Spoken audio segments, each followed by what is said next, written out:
बिस्मिल्लाहिर्रहमानिर्रहीम। अस्सलाम वालेकुम माय यूट्यूब फैमिली, कैसे हैं आप सब? उम्मीद है सब ठीक ठाक होंगे। आज हम बनाएंगे बकरे के मसाले वाले कबाब। ये बनाना बहुत आसान है, बहुत टेस्टी बनते हैं। यहाँ पे मैंने 1 किलो बकरे का कीमा लिया, आप कोई सा भी ले सकते हैं, गाय का या चिकन का। यहाँ पे मैंने 5 अदद सब्ज़ मिर्चें इसमें चॉप करके डाल दी हैं। 1 टेबलस्पून लहसुन अदरक का पेस्ट शामिल किया है। इसमें कुछ मसाले जाएंगे, ये फ़ैन से उड़ के मिर्चें नमक में मिक्स हो गई हैं। हल्दी है 1/2 टीस्पून, नमक 1 टीस्पून के करीब है, और 1 टीस्पून सुरख मिर्च का पाउडर है, 1 टीस्पून गरम मसाला है, 1 टीस्पून चाट मसाला है, और 1 टीस्पून ब्लैक पेपर पाउडर है, और 1 टीस्पून कुटी हुई सुरख मिर्च है। ठीक है, दरदरा की हुई। ये सारी चीज़ें हम डाल के कीमे के अंदर इसको अच्छे तरीके से मिक्स कर लेंगे। और आधा प्याज मैंने ब्राउन करके भी इसमें शामिल कर दिया है। और अब मैं साइड पे इसकी जो ग्रेवी है वो तैयार कर लूँगी सबसे पहले। और मैंने एक बड़े साइज़ का जो प्याज है उसको चॉप करके, अच्छे तरीके से चॉप नहीं किया मैंने, उसकी प्यूरी बना ली थी।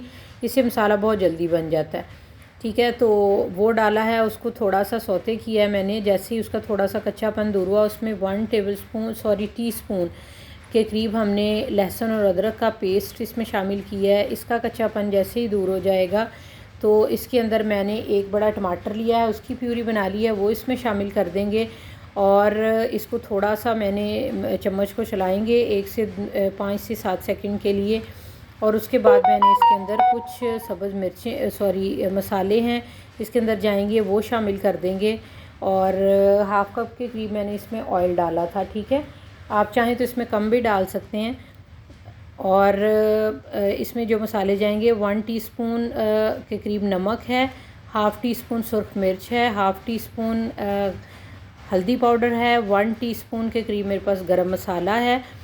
और ये इसमें डाल के तो हम इसका बना लेंगे मसाला, अच्छे तरीके से इसकी ग्रेवी बना लेंगे। अगर आपको लगे कि ये थोड़ा नीचे लग रहा है तो थोड़ा सा इसके अंदर आप पानी शामिल करें और इसको मसाले को बना लें। मैं अपनी फ़ैमिली के हिसाब से बना रही हूँ, मैंने मसाला बनाया है। अगर आपकी फ़ैमिली बड़ी है तो आप उस हिसाब से इसका मसाला जो है, जिस तरह एक नॉर्मल इंडिया का हम बनाते हैं, वो रेडी कर लें। प्याज ज़्यादा मत डालिएगा, उसका टेस्ट मीठा हो जाता है, ज़्यादा मीठा होता है प्याज, आपको पता ही है कि उसका टेस्ट मीठा होता है।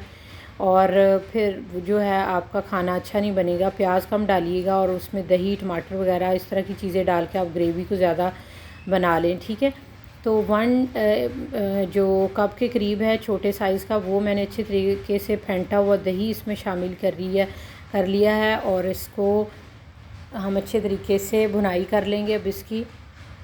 और बार बार मेरी पता नहीं स्लिप ऑफ टंग क्यों हो रहा है। और ये देखिए मसाला अच्छे तरीके से भुन गया है।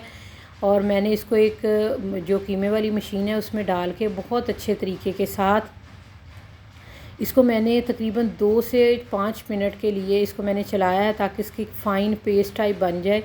और कीमे को मैंने अच्छे तरीके से कर लिया था, इसका पानी निकाल लिया था, बाकी किसी चीज़ का पानी नहीं निकाला। और हाफ़ मैंने इसके अंदर लेमन निचोड़ के डाला, इससे बहुत अच्छा टेस्ट आएगा। आप लेमन सिर्फ उतने कीमे में डालिएगा जितना कि आपने यूज़ करना हो। ठीक है, तो अगर छोटा लेमन हो तो आप पूरा डाल लें, बड़ा हो तो आप हाफ़ ही डालिएगा, वो काफ़ी होगा। और यहाँ पे मैंने 1/2 कप के करीब नॉन स्टिक पैन लिया है। नॉन स्टिक पैन लेने से ये होता है कि जो मसाला है वो बहुत अच्छे तरीके से बन जाता है और कम ऑयल में बनता है। यहाँ पे मैंने कुछ आपको दिखा रही हूँ कि स्टिक्स, अगर आपके पास बारबेक्यू, वो भी मेरे पास थी, लेकिन यह है कि वो हर घर में मौजूद नहीं होती। तो ये मैं शरारत कर रही थी कैमरा मैन के साथ। तो ये यहाँ में जो शाशलिक वाली हमारे पास स्टिक होती है, एक मेरे पास वो है। और आप स्ट्रॉ की मदद से भी इसको कर सकते हैं। और एक स्टील वाली जो मैंने आपको दिखाई, जो भी रिक्वायर्ड हो, आपके पास मौजूद हो, कोई भी जुगाड़ लगा लें अगर आपके पास कुछ भी नहीं है तो। इस तरह से हमने जस्ट इसके अंदर एक होल टाइप करना है, ताकि ये इससे करने से ये मकसद होता है कि जो कबाब है वो अच्छे तरीके से कुक हो जाता है। ऑयल जब इसमें जाता है तो वो अंदर से भी अच्छे तरीके से कुक होता है और कच्चा नहीं रहता। आपने जो कबाब का साइज़ है थोड़ा सा बड़ा रखना है, लंबा रखना है, ताकि जब ये पक जाएगा तो श्रिंक हो जाएगा। ये देखें, इस तरह से ये श्रिंक हो जाएंगे। अगर आप पहले ही छोटे छोटे रखेंगे तो लगेगा जैसे गोला कबाब बनाए हमें। तो इसको अब ऑयल के अंदर आप करेंगे, बिल्कुल भी नहीं टूटेंगे अगर आप इसी पैटर्न को फॉलो करते हुए बनाएंगे। और पता तभी चलता है जब आप रेसिपी को बनाते हैं, तो फिर आपको पता चलता है कि हाँ जी वाकई आपने रेसिपी को फॉलो किया है। तो आपकी रेसिपी ठीक बनी है या नहीं बनी है, ये पकाने के बाद ही पता चलता है। तो अल्हम्दुलिल्लाह बिल्कुल ठीक बनेगी। कबाब के अंदर से मैंने ऑयल ज़्यादा था वो रिमूव कर लिया। अब मसाले के अंदर बिल्कुल मसाला रेडी था, तो उसके अंदर मैंने ये कबाब सारे शिफ्ट कर दिए हैं और मसाले को अच्छे तरीके से हम इसमें मिक्स करेंगे और 1-2 मिनट के लिए इसके अंदर रखेंगे, ताकि जो मसाले का जितना भी, क्योंकि ऑलरेडी कबाब में भी तो नमक मिर्च सब कुछ है, लेकिन मसाले का भी टेस्ट इसमें चला जाए और उसके बाद हम इसको करेंगे डिश आउट। और ये बहुत ही मज़े के बनेंगे, आप ज़रूर बनाइएगा। किसी भी ओकेजन पे बना सकते हैं, ईद पे, दावत पे, लंच में, डिनर पे, जो भी आपको पसंद हो आप बनाएं। बर्थडे पार्टी पे बनाएं, जिस वक्त आपका दिल करे आप बनाएं और इसको एंजॉय करें। तो अल्हम्दुलिल्लाह इसको डिश आउट कर लिया है। अब इसके ऊपर कोई मसाला वगैरह कुछ भी नहीं आपने डालना, जस्ट इसके ऊपर गार्निश करें, धनिया और सब्ज़ मिर्च रख दें खूबसूरती के लिए।